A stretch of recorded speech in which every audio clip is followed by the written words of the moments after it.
এই দুটি নির্বাচন একই দিনে হওয়ার কোনো বিধান নাই, তা আরপিওতে নাই, সংবিধানও নাই।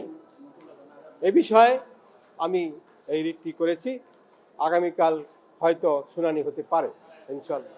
তত্ত্বাবধায়ক সরকার বাতিল হয়েছে 2011 সালে এবং সেটি সুপ্রিম কোর্ট অবৈধ ঘোষণা করেছে এক রায়ে, কিন্তু সংবিধানে এখনো সংসদ মাধ্যমে পাশ হয়নি, সন্নিবেশিত করা হয়নি এবং জেনারেল ক্লোজ অ্যাক্ট ধারা 6, 6, 6A and 7 অনুযায়ী ইফেক্ট অফ রিপিল তত্ত্বাবধায়ক এবং অ্যাপিলেট ডিভিশনের সিদ্ধান্ত মতে তত্ত্বাবধায়ক সরকারের মাধ্যমে এখনও নির্বাচন হতে পারে।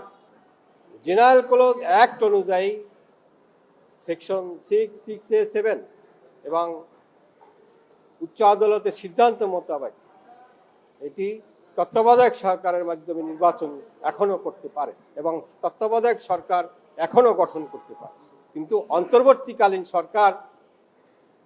সরকার কোনো অবস্থাতেই কোনো আইনেই নাই নির্বাচন পরিচালনা করা।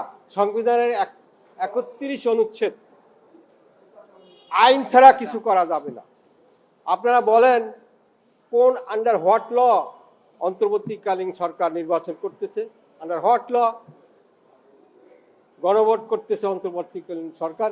কোনো আইন নেই, আইন ছাড়া কিছু হবে না। সংবিধানের 11 অনুচ্ছেদে আছে সকলের অংশগ্রহণে প্রতিনিধিত্বমূলক নির্বাচন দিতে হবে, গণতন্ত্র। এখানে অনেক রাজনৈতিক দল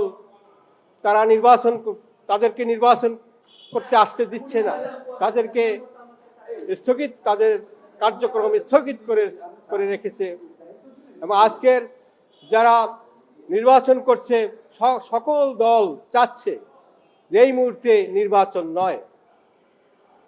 আমি নিজেও এক স্বতন্ত্র প্রার্থীর জন্য একটি আবেদন করেছিলাম ঢাকা 17 এবং ঢাকা 6, কিন্তু 5টার সময় জমা দিতে গিয়ে গেট বন্ধ করে ফেলে, পরে আর নিল না।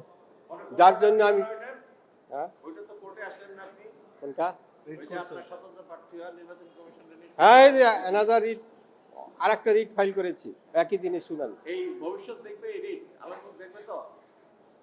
হ্যাঁ, আমি কোর্টে জমা দিছি। তারা তো সরকারি নিষেধাজ্ঞা দিচ্ছে, অংশগ্রহণ করতে পারবে না। যেমন ধরেন আওয়ামী লীগ, আরো অনেক দল, 14 দলের অনেকে আসছে না,